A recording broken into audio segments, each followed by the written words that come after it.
Hello students, my name is Saiful Nisba. Welcome to my earth study channel. हम पढ़ रहे थे बच्चों आपका चैप्टर नंबर 3 क्लास 8 का, और हम फर्स्ट पार्ट जो था वो कंप्लीट कर चुके थे। ओके, फर्स्ट पार्ट में हमने जितना भी पढ़ा है हम जल्दी से रिवाइज कर लेते हैं। हम आपका चैप्टर पढ़ रहे थे ग्लिम्पसेस ऑफ द पास्ट। ठीक है, तो हमने कितना पढ़ा था कि जो हमारी लता मंगेशकर थी वो गाना गाती हैं एक दिल्ली में जो फंक्शन होता है, वो किन के लिए जो भी शहीद हो गए थे उनकी रिस्पेक्ट में। फिर हमने देखा जो कंपनी ईस्ट इंडिया कंपनी थी जो कि ब्रिटिश कंपनी थी, उन्होंने किस तरीके से हम पर कब्ज़ा करना स्टार्ट किया। धीरे धीरे क्या हुआ, बहुत ही छोटा हिस्सा उन्होंने पहले कब्ज़ा किया, फिर धीरे धीरे करके उन्होंने अपना जो दायरा है वो बढ़ाते चले गए। फिर क्या हुआ कि जो यहाँ के इंडियन प्रिंसेस थे उनकी जो सोच थी वो बहुत नैरो माइंडेड थी, यानी बहुत छोटी सोच के लोग थे यहाँ पर। तो इसकी वजह से क्या हुआ, इसी का फ़ायदा जो है वो किसने उठाया, ब्रिटिश मर्चेंट्स ने उठाया। और यहाँ पर जो बिलीव्स और नॉर्म्स प्रैक्टिसेस किए जाते थे रिलीजियस लीडर्स के द्वारा, जैसे कि अनटचेबिलिटी, चाइल्ड मैरिज, तो इसकी वजह से जो ब्रिटिश थे उन्होंने क्या किया, करना स्टार्ट कर दिया, इंडियंस को मॉक करना, यानी बहुत मजाक उड़ाने लगे ब्रिटिश लोग और हमें नीचा समझने लगे। और ये भी कहा कि हमारी कोई सेल्फ रिस्पेक्ट नहीं है, तो हमें बहुत ज़्यादा गिराने की कोशिश करने लगे। और इसकी वजह से आखिर में बहुत प्रॉफिट अर्न करना चाहते थे हमसे, तो फिर पूरी तरीके से उन्होंने हर कोशिश की। और उन्होंने क्या किया कि टैक्सेस भी लगा दिए थे बहुत ज़्यादा, और जो इंग्लैंड से सामान आता था वहाँ से टैक्सेस हटा दिए ताकि उनकी कंट्री को फ़ायदा हो। और यहाँ पर जो किसानों पर टैक्सेस बहुत ज़्यादा लगाते थे जिसकी वजह से वो भूख से भी मरने लगे थे, स्टारवेशन की वजह से भी मरने लगे थे। तो यहाँ तक हमने पढ़ा। अब ये सारी चीज़ें हो रही थी, ब्रिटिश रूल, ब्रिटिश जो मर्चेंट्स थे वो अपना जो रूल है उसको बढ़ाने की कोशिश कर रहे थे। तो फिर इस दौरान क्या होता है कि सभी कुछ लोग ऐसा सोचते हैं कि हाँ भाई अच्छा कर रहे हैं ब्रिटिश मर्चेंट्स, हमारी जो इंडिया है उसमें पीस आएगा, अब कोई लड़ाई झगड़ा नहीं होगा। बिकॉज जो हमारे इंडियन प्रिंसेस थे वो एक दूसरे से लड़ाई झगड़ा करते रहते थे टेरिटरीज़ को लेकर, तो अब कोई झगड़ा नहीं होगा। तो लोग आधे लोग ये सोच रहे थे और आधे लोग सोच रहे थे कि नहीं, हम पर कब्ज़ा कर रहे हैं, ये गलत है, हमारे ही लैंड के जो प्रिंसेस हैं उनको मार रहे हैं। तो ये सब अलग अलग बातें चल रही थी आम आवाम के बीच में। इसी बीच में जो हमारे, अब हम आपका सेकंड पार्ट में पढ़ेंगे कि अब किस तरीके से जो ब्रिटिश है वो अपना रूल्स और एक्सटेंड करने की कोशिश करते हैं। तो उसी में से एक राजा हैं, राजा राम मोहन रॉय, जो कि एक राजा हैं, जो कि एक प्रिंस हैं। ऐसा नहीं है कि सारे ही प्रिंस नैरो माइंडेड थे, नहीं बच्चों, इनमें से भी कुछ प्रिंस ऐसे थे जो कि फार रीचिंग, जो कि सोच अपनी बहुत आगे की रखते थे, बहुत इंटेलिजेंट थे। तो उनमें से एक थे राम मोहन रॉय। अब हम बात कर रहे हैं 1772 की और 1833 तक। तो इस बीच क्या हुआ, राम मोहन रॉय जो थे, a learn man from Bengal, understood what was wrong with the country. अब राम मोहन रॉय जो थे वो एक एजुकेटेड पर्सन थे बंगाल से, और वो समझ गए थे कि हमारी कंट्री के साथ क्या प्रॉब्लम है, वो समझ गए थे कि क्या गलत हो रहा है। Let us not despair ourselves, our ancient culture is great. और हमारे जो इंडियंस थे वो अपने आप को बहुत ज़्यादा छोटा समझते थे ब्रिटिश मर्चेंट्स के सामने। तो इसीलिए उन्होंने कहा कि हम बिल्कुल भी छोटे नहीं हैं, हमें अपने आप को छोटा नहीं समझना चाहिए, क्योंकि इंडियंस की ये गलती थी कि वो अपने आप को खुद ही छोटा समझने लगी थी कि इनके पास तो बहुत ज़्यादा पावर है, हम तो कुछ नहीं कर सकते। तो लोगों ने ये सोच लिया था, इसीलिए वो क्या कर रहे थे, इनका फ़ायदा उठा रहे थे जो ब्रिटिश मर्चेंट्स थे। तो इसीलिए राम मोहन रॉय ने क्या कहा कि हमें अपने आप को छोटा नहीं समझना चाहिए। हाँ, और क्या, और हमारा जो एंशिएंट कल्चर है जो कि बहुत ज़्यादा ग्रेट है, हमारा जो एंशिएंट कल्चर है वो बहुत ग्रेट है, and we are capable of greater achievement, और हम इस काबिल हैं कि हम बड़ा कुछ अचीव कर पाएँ। We must first reform our society. बस हमें क्या ज़रूरत है, हमें अपनी सोसाइटी में रिफॉर्म्स लाने की ज़रूरत है। सुपरस्टिशंस हैव बीन रूइनिंग अस, क्योंकि सुपरस्टिशंस जो है वो हमें बर्बाद कर रहे हैं, हमें डिस्ट्रॉय कर रहे हैं। बस इसी की वजह से हम थोड़े क्या हो रहे हैं, डिस्ट्रॉय हो रहे हैं। बाकी हमारी सोसाइटी, हमारी जो इंडिया है वो जो यहाँ के लोग हैं उनमें इतनी कैपेबिलिटी है कि वो अचीव कर सकते हैं, और हमारा जो एंशिएंट कल्चर है वो बहुत ही ग्रेट है। तो सुपरस्टिशंस यानी जो लोगों की छोटी सोचें थी कि वुमेंस क्या होती है, वुमेंस की वजह से सारी प्रॉब्लम्स होती हैं, और सी को पार कर लेंगे तो हमारा रिलीजन ख़त्म हो जाएगा। तो ऐसी फालतू की बातें लोग करते थे, इन्हीं पर ज़्यादा ध्यान देते थे। तो क्या होता था, इसकी वजह से वो लोग क्या हुआ, इतना ज़्यादा ध्यान नहीं दे पाए कि ब्रिटिश मर्चेंट्स क्या कर रहे हैं, हम पे रूल करने लग रहे हैं। तो इन छोटी सोच की वजह से जो हो रही थी, हमारी जो सोसाइटी थी वो रूइन हो रही थी। ठीक है, he told his wife Uma. अब उन्होंने अपनी वाइफ उमा से क्या कहा वो हम देखते हैं। उन्होंने कहा कि cows are of different colours but the colour of their milk is the same. उन्होंने क्या कहा, उन्होंने बड़ी ही अच्छी बात की कि काउस जो होती हैं वो अलग अलग कलर्स की होती हैं, बहुत सारी अलग कलर्स की होती हैं, बट उनका जो मिल्क का कलर होता है वो सेम होता है, यानी वाइट। सबका ही मिल्क का कलर सेम होता है। different teachers have different opinions but the essence of every religion is the same। यानी different teachers, बहुत सारे टीचर्स होते हैं पढ़ाने वाले रिलीजन को, अलग अलग रिलीजन होता है, हिंदू मुस्लिम सिख ईसाई, बट सबका जो एसेंस होता है, सबको मिलाकर जो निचोड़ निकलता है ना, रिजल्ट निकलता है, वो सबका सेम रहता है कि हमें प्यार से रहना है, हमें लड़ाई झगड़ा नहीं करना है। सबका एसेंस यही रहता है रिलीजन का। तो उन्होंने क्या कहा राम मोहन रॉय ने कि हम भले ही अलग अलग हैं, मुस्लिम हिंदू सिख, लेकिन हम एक हैं, हमें यूनिटी के साथ रहना चाहिए। ये बात कहना चाहते थे अपनी वाइफ उमा से। अब ये बात हुई तो हमें ये पता चलता है कि राम मोहन रॉय की जो सोच थी वो कितनी ज़्यादा अच्छी थी और वो कितना अच्छा सोचते थे। He was attracted by science and modern knowledge. अब वो ऐसी बातें क्यों करते थे जबकि इतनी छोटी सोच वाले लोग रहते थे पहले एंशियंट, मतलब पुराने दौर में। इसीलिए बिकॉज वो अट्रैक्टेड थे साइंस से और मॉडर्न नॉलेज से। अब जो इंसान साइंस के बारे में सोचेगा तो वो ऐसी फालतू बातों के बारे में नहीं सोचेगा, इसीलिए वो उनके बहुत इंटेलिजेंट थे, वो पढ़े लिखे थे। अब क्या कहा जाता है ना कि एजुकेशन हमें हमारा दिमाग थोड़ा सा खोल देती है। कोई एजुकेशन पर्सन होगा, कोई इलिटरेट पर्सन होगा, तो उन दोनों में ही डिफरेंस होगा, उनकी सोच में डिफरेंस होगा। यही बात थी कि राम मोहन रॉय की सोच अच्छी थी क्योंकि वो अट्रैक्ट थे साइंस से और मॉडर्न नॉलेज से। Knowledge should be practical and scientific. अब नॉलेज हमें क्या बनाता है, प्रैक्टिकल और साइंटिफिक बनाता है। फिर हम ये सोचते हैं हर चीज़ में कि ऐसा है तो क्यों है, इसका साइंटिफिक रीज़न क्या है। हम हर चीज़ में क्वेश्चन करते हैं, हम उसको मान नहीं लेते हैं कि अच्छा वुमेन होती है सारी बर्बादी की जड़, तो क्यों होती है, मतलब बस मान लेते थे लोग, ऐसे नैरो माइंडेड लोग रहते थे, बट ये साइंस पर बिलीव करते थे। अब नेक्स्ट पढ़ते हैं। He cross the seas and went to England to see what made the British powerful. There he told them, we accept you as rulers, you must accept us as subjects, but you must remember the responsibility a ruler owns to his subjects. अब वो क्या, जो राजा राम मोहन रॉय थे वो समुद्र को पार करके कहाँ पर गए, इंग्लैंड में। वो ये देखने के लिए कि ब्रिटिश के पास ऐसी क्या पावर है कि मतलब वो हम पर इतना रूल कर रहे हैं, ये देखने के लिए वो वहाँ पर गए कि और फिर वहाँ पर जाकर वो इंग्लैंड गए। ठीक है, इंग्लैंड गए तो उन्होंने वहाँ पर ब्रिटिश जो लोग थे उनसे क्या कहा, ब्रिटिश रूलर्स से क्या कहा वहाँ पर जाके कि हमने तुम्हें एज अ रूलर एक्सेप्ट किया है कि तुम हम पर रूल करो, हमने एक्सेप्ट की ये बात। ठीक है, तो तुम भी हमें एज अ सब्जेक्ट एक्सेप्ट करो कि हम तुम्हारे सब्जेक्ट हैं। अगर तुम हमारे रूलर हो, हम पे रूल कर रहे हो, तो तुम्हारा फ़र्ज़ क्या बनता है, तुम्हारी रिस्पॉन्सिबिलिटी क्या है कि तुम अपने सब्जेक्ट्स को समझो। और मतलब हम सब्जेक्ट हुए, यानी सब्जेक्ट अगर हमारे पास अलग अलग तरह के सब्जेक्ट्स होते हैं तो हमारी रिस्पॉन्सिबिलिटी होती है हर सब्जेक्ट की कि हमें इस तरीके से इसका ख्याल रखना है, इस तरीके से इसका ख्याल रखना है। तो रूलर्स को भी अपने सब्जेक्ट्स का ख्याल रखना चाहिए, रिस्पॉन्सिबिलिटी होती है रूलर्स के पास भी। बट वो जो ब्रिटिश रूलर्स थे उनके पास, वो तो इंडियंस को कुछ समझते ही नहीं थे। तो ये राजा राम मोहन रॉय उन्हें यही कहने के लिए गए थे तो कि जब हम तुम्हें रूलर्स समझ रहे हैं तो तुम भी हमें एज अ सब्जेक्ट समझो और हमारे जो हक हैं हमें दो, और इस तरीके से हमारे साथ बिहेव मत करो। फिर उसके बाद हाँ, एक और बात यहाँ पर दी गई थी। He started newspapers but the suspicious British stop them in 1823। कि जो ये राम मोहन रॉय थे, इन्होंने क्या किया, न्यूज़पेपर भी स्टार्ट किया इन्होंने। बट क्या हुआ, ये जो ब्रिटिश थे जो कि अनट्रस्टफुल थे, इन पर ट्रस्ट नहीं करते थे राजा राम मोहन रॉय पे, क्योंकि ये इनके खिलाफ बोलेंगे, राजा राम मोहन रॉय ब्रिटिश के खिलाफ। इसीलिए क्या किया, ब्रिटिश लोगों ने अपना नुकसान न चाहते हुए बंद करवा दिए वो न्यूज़पेपर्स 1823 में। ओके,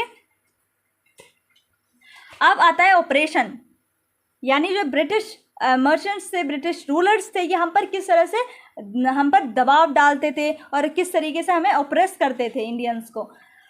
तो 1765 से 1835 की बात पढ़ेंगे। But the British continue to oppress Indians, but Raja Ram Mohan Roy ने उन्हें समझाने की कोशिश की, इंग्लैंड गए बट नहीं माने। वो तो अपनी ब्रिटिश जो थे उन्होंने कंटिन्यू किया इंडियंस को ऑप्रेस करना, दबाना उनको। इन 1818 they had passed regulation third, under it an Indian could be jailed without trial in a court। यानी उन्होंने एक रेगुलेशन यानी एक लॉ पास किया, रेगुलेशन थर्ड 1818 में, कि हम क्या करेंगे, इंडियंस को बिना गलती के भी जेल में डाल सकते हैं, बिना ट्रायल इन अ कोर्ट, यानी कोर्ट में हम उनको पेश नहीं करेंगे या उनका कोई सफाई वगैरह नहीं होगी। अगर वो कुछ करते हैं हमारे खिलाफ तो सीधा उन्हें जेल में डाल दिया जाएगा। तो अब जेल तो किसी को भी नहीं जाना, तो सब उन्होंने सोचा ब्रिटिश रूलर्स ने कि फिर तो ये दब ही जाएंगे हम लोगों से डर के। All the time, British officers in India drew big salaries and also made fortunes in private businesses। हर वक्त क्या था, ब्रिटिश ऑफिसर्स थे उन्हें बड़ी बड़ी सैलरीज मिलती थी, प्राइवेट बिजनेस से बहुत पैसा उनको आ रहा था। मतलब क्योंकि क्या था, जो हमारे इंडिया के बिजनेस थे, इंडियन इंडस्ट्रीज थी, वो तो सारी ख़राब हो गई, सारी डिस्ट्रॉय हो गई। और जो इंडियन लोग थे उनके पास तो कोई काम धंधा नहीं रहा, बेचारों के पास सैलरी मतलब कुछ भी नहीं आता था, वो तो स्टारवेशन की वजह से मर रहे थे, उनकी लैंड भी उनके हाथों से चली गई। और ये बिजनेस मर्चेंट्स जो थे ब्रिटिश, ये लोग आराम से बैठ के क्या कर रहे थे, अपनी सैलरी इंजॉय कर रहे थे। By 1829, Britain was exporting British goods worth 7 crore rupees to India। अब 1829 में क्या हुआ, ये जो ब्रिटेन है उसने एक्सपोर्ट किया ब्रिटिश गुड्स को, और कितने में, 7 करोड़ रुपीज़ इंडिया से। तो यानी ये लोग क्या कर रहे थे, इंडिया से चीज़ें बना के सारी ब्रिटेन में भेज रहे थे, और इतना प्रॉफिट इनको हो रहा था। और क्या, टैक्सेस तो लगा ही दिए थे इन्होंने हमारी लैंड पर, हमारे मतलब जो भी किसान थे उन पर इतने बड़े भारी भारी टैक्सेस लगा दिए थे। लेकिन अपने इंग्लैंड से जो चीज़ें आती थी उनसे सारे टैक्सेस हटा दिए, यानी अपना तो पूरा प्रॉफिट इन्होंने देख रखा था। The British prospered on the company's loot while Indian industries began to die. जो ये ब्रिटिश कंपनीज जो थी, ये बढ़ती ही जा रही थी, और ये हमें लूट रहे थे एक तरीके से। और जो इंडियन कंपनीज थी वो पूरी तरीके से डाई होने लगी थी, यानी ख़त्म होने लगी थी।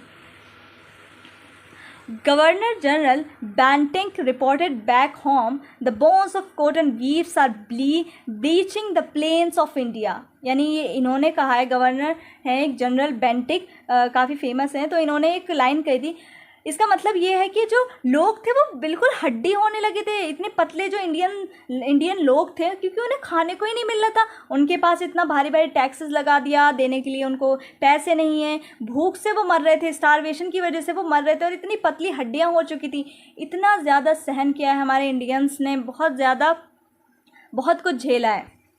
तो आप देख सकते हैं कि इतनी सी झलक यहाँ पर दिखाई गई है, फिर भी यहाँ पर कितना कुछ कह रही हैं चीज़ें। डिससेटिस्फैक्शन, अब इतना कुछ सहने के बाद लोगों के दिलों में अब डिससेटिस्फैक्शन हो गई कि नहीं, बस बहुत हो गया, अब एक्शन लेना भी ज़रूरी था।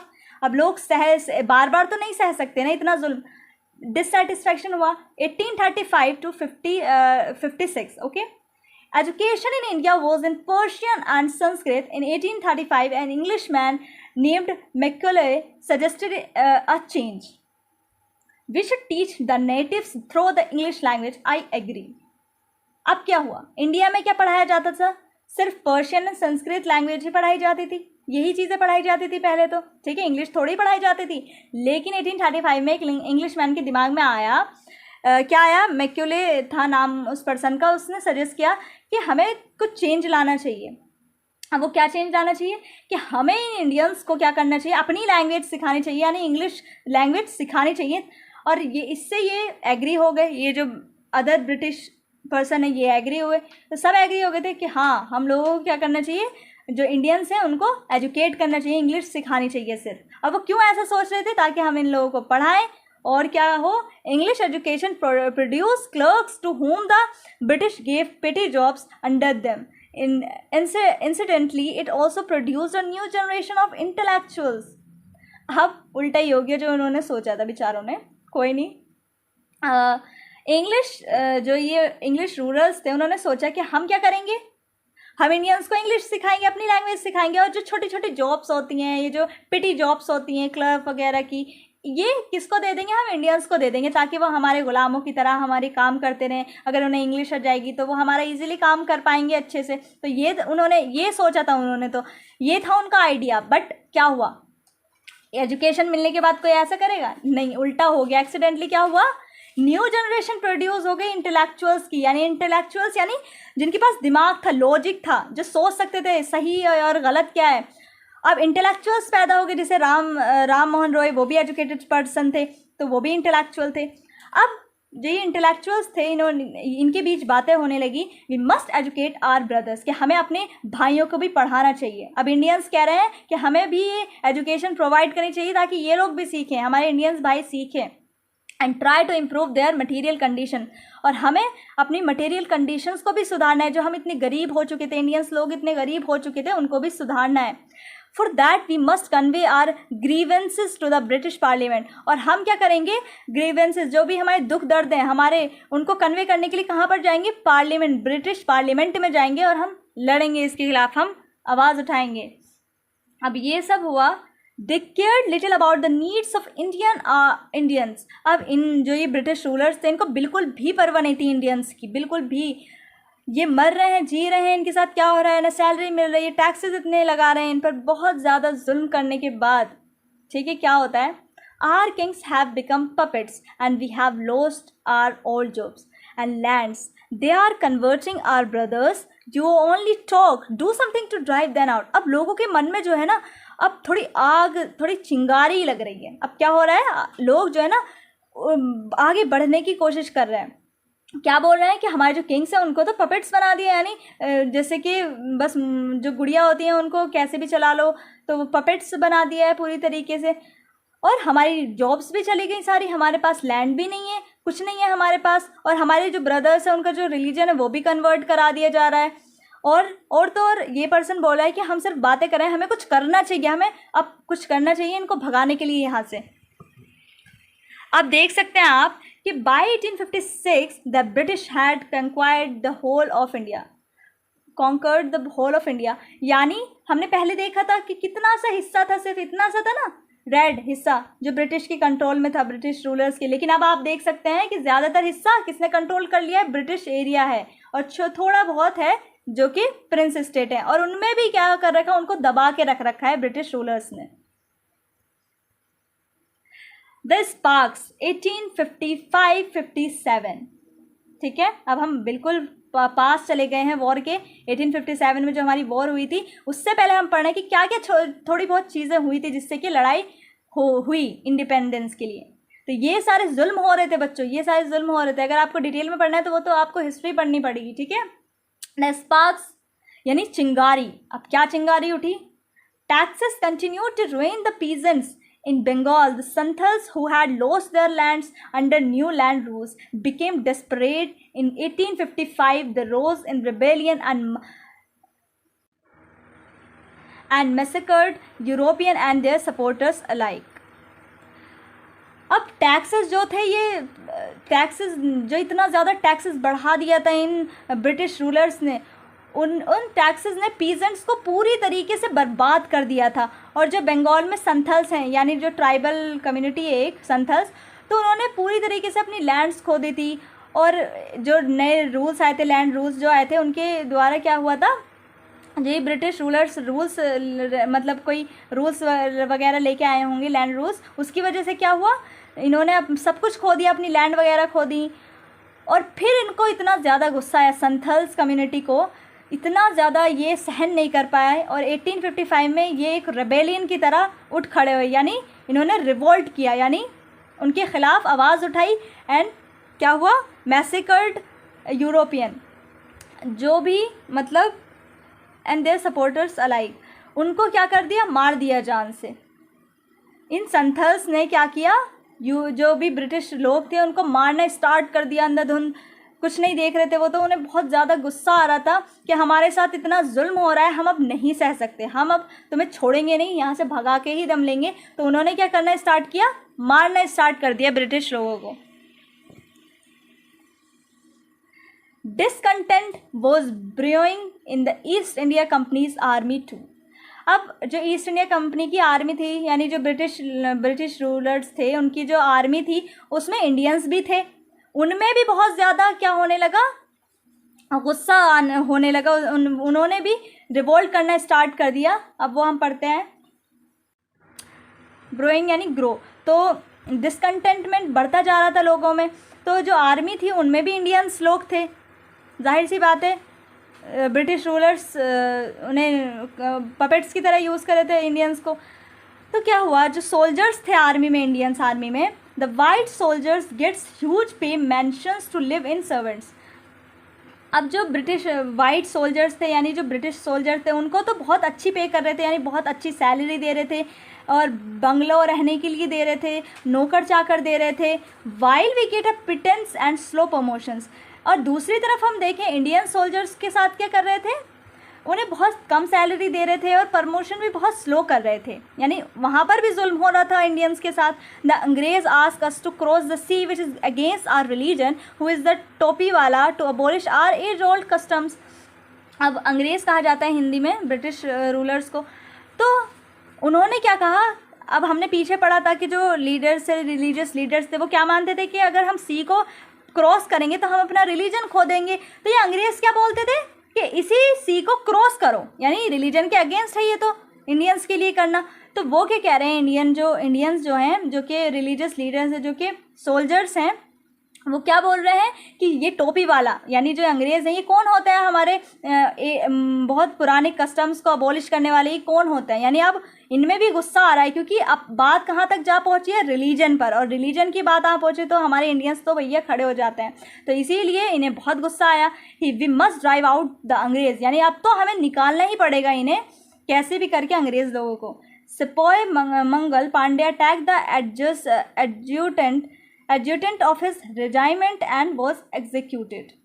अब जो सिपाही थे, सिपाही कहा जाता था इंडियन सोल्जर्स को जो आर्मी में थे वहाँ पर, तो उन्हें सिपाही कहा जाता था। तो ये जो मंगल पांडे थे, इन्होंने अटैक किया, एक मिलिट्री ऑफिसर पर अटैक किया वहाँ पर, जो कि ब्रिटिश था, और गुस्से में अटैक किया। तो जाहिर सी बात है कि ब्रिटिश जो भी ऑफिसर था, उन्होंने उसको क्या किया, जो भी रूलर्स थे उन्होंने उसको एग्जीक्यूट कर दिया, यानी निकाल दिया, और सख्त सज़ाएं भी दी होंगी, बहुत जुल्म भी किया होगा फिर बाद में उनके साथ।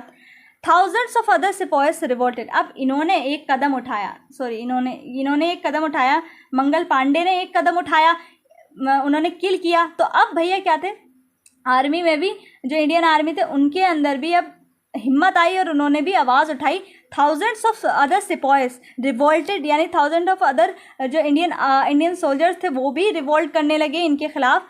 But they were stripped of their uniforms. और उन्होंने क्या जुल्म किया ब्रिटिश लोगों ने, अब वो भी कुछ करते क्योंकि उनके पास तो ऑब्वियसली बात है पावर थी। तो उन्होंने क्या किया, इनकी यूनिफॉर्म्स उतार के इनको बहुत ह्यूमिलिएट किया, यानी इनकी बहुत बेइज्जती की, बहुत अंदर तक इनको ह्यूमिलिएट किया और जंजीरों में बांध दिया इनको, इंडियंस सोल्जर्स को, इनके साथ बहुत जुल्म किया।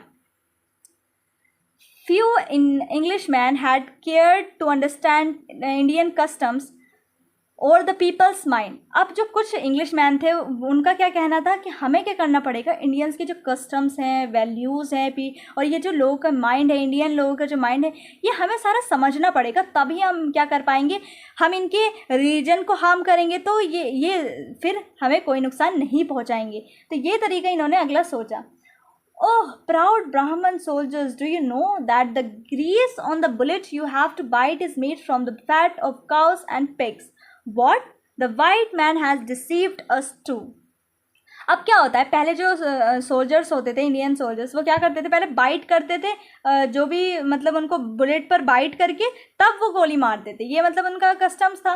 तो क्या होता था, ये जो ब्रिटिश है इन्होंने क्या किया, एक ब्राह्मण को और मुस्लिम को बुलाया, यानी दोनों को, हिंदू को और मुस्लिम को, दोनों को बुलाया, और दोनों इंडियंस थे, और उनसे क्या कहा कि ब्राह्मण सोल्जर्स, जो तुम ग्रीस पर मतलब जो बुलेट तुम बाइट करते हो ना मारने से पहले, और तो वो जो ग्रीस होती है पता है वो किससे बनी होती है, वो फैट से और फैट के काव से बनी होती है, एंड पिग से बनी होती है। तो जो हमारे हिंदू होते हैं वो काउस की बहुत पूजा करते हैं और वो गोश्त बिल्कुल नहीं खाते, और जो मुस्लिम्स हैं वो पिग्स नहीं खाते। तो इनका फ़ायदा उठाया और ये सारी चीज़ें समझने के बाद ब्रिटिश लोगों ने कि इनके यहाँ ये माना जाता है वो माना जाता है, इसी का फ़ायदा उठाया ब्रिटिश लोगों ने और क्या किया, इस पर ही तीर मारा। दोनों एक निशाने से दो, एक तीर से दो निशाने ये इन्होंने मारे। ठीक है कि आप दोनों ही अब हमें कुछ नहीं कर सकते। फिर उसके बाद soon chapatis were sent from village to village to tell the people that their emperor would want their services। अब जो कुछ एरिया तो था ना जहाँ पर प्रिंसेस बाकी थे अभी, तो जो एम्परर थे हमारे इंडियन के एम्परर, तो क्या हुआ, अब क्या हुआ, लोग अब भी आवाज़ उठा रहे थे, बंद नहीं हुआ आवाज़ उठाना, क्योंकि उनके अंदर बहुत गुस्सा बढ़ चुका था, अब चिंगारी उठ चुकी थी दिलों में उनके इंडियंस के। तो इन्होंने क्या किया, अलग अलग विलेजेस में, गांव में चपातीस भेजी। इसका मतलब ये था कि पीपल, अब टाइम आ चुका है और हाँ, तुम्हारे एम्परर को तुम्हारी सर्विसेज की ज़रूरत पड़ सकती है, तुम्हारी हेल्प की ज़रूरत पड़ सकती है। यानी अब एम्परर जो भी प्रिंस थे वो रिवोल्ट कर रहे थे, किसके खिलाफ, ब्रिटिश के खिलाफ, क्योंकि अब उन्हें समझ आ गया था कि ये तो हम पर ही रूल कर रहे हैं। तो अब सब मिलकर यूनिटी बनाकर क्या कर रहे थे, अब सब जो है रिवोल्ट कर रहे थे। Yes all my village man will be ready, कि हम रेडी हैं ये सब करने के लिए, हम एक साथ हैं। Similarly, lotus flowers circulated amongst Indian soldiers, death to the foreigners. The masses gave all the help and shelter and patriots यानी देशभक्त।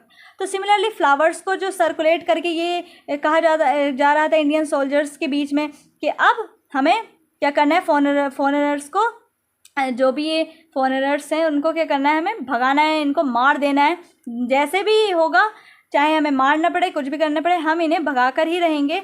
और जो लोग थे, आम जनता थी, जो पैट्रियोट थे, जो कि लड़ रहे थे हमारे इंडिपेंडेंस के लिए, तो उन्हें क्या कर रहे थे, शेल्टर भी प्रोवाइड कर रहे थे और पूरी तरीके से हेल्प कर रहे थे। मतलब तो अब क्या हो चुका था, आपने देखा कि अब क्या हो रहा है, यूनिटी हो रही है हमारे इंडिया में। हमारे इंडिया में क्या हो रही है, अब लोग इकट्ठा हो रहे हैं, एक साथ आ रहे हैं अब एक दूसरे की हेल्प करने के लिए और इन फॉरेनर्स को भगाने के लिए। रिवोल्ट, तो फाइनली हम पहुंचते हैं हमारे जो 1857 का जो लड़ाई होती है उस पर, जो वॉर होती है इंडिपेंडेंस के लिए, first war of independence. Then there was a violent outbreak of Meerut. सबसे पहले कहाँ वायलेंट होता है, आउटब्रेक होता है, स्टार्ट होता है मेरठ में। ठीक है, यानी रिवोल्ट स्टार्ट हो जाता है मेरठ में। The sepoys marched to Delhi, और सिपॉय जो हैं वो दिल्ली पहुंच जाते हैं, वो जो भी एम्परर होते हैं उनकी हेल्प करने के लिए। लॉन्ग लिव और एम्परर बहादुर शाह, तो वहाँ पर दिल्ली में कौन एम्परर थे उस वक्त 1857 में, बहादुर शाह जफ़र। तो उनकी हेल्प करने के लिए सारे ही सिपॉयज जो थे, सोल्जर्स जो थे, इंडियन सोल्जर्स, वो पहुँच जाते हैं। The religion spread wider, the rebellion spread wider, और जो ये रिवोल्ट था ये हर जगह फैलता जा रहा था, स्प्रेड होता जा रहा था। Many landlords had lost their lands because of the British policies and they were sore. अब जो बहुत सारे लैंडलॉर्ड्स थे जिनके पास ज़मीन थी, उन्होंने अपनी ज़मीनें खो दी बिकॉज ऑफ ब्रिटिश पॉलिसीज़ की वजह से, और इसीलिए उनके अंदर भी बहुत ज़्यादा गुस्सा था, सैडनेस थी, और इसीलिए वो भी खड़े हो गए। The white man's rule must end, कि अब तो जो ये वाइट मैन का रूल है ये एंड होकर ही रहेगा और हम एक साथ हैं, हम एक दूसरे की हेल्प करेंगे।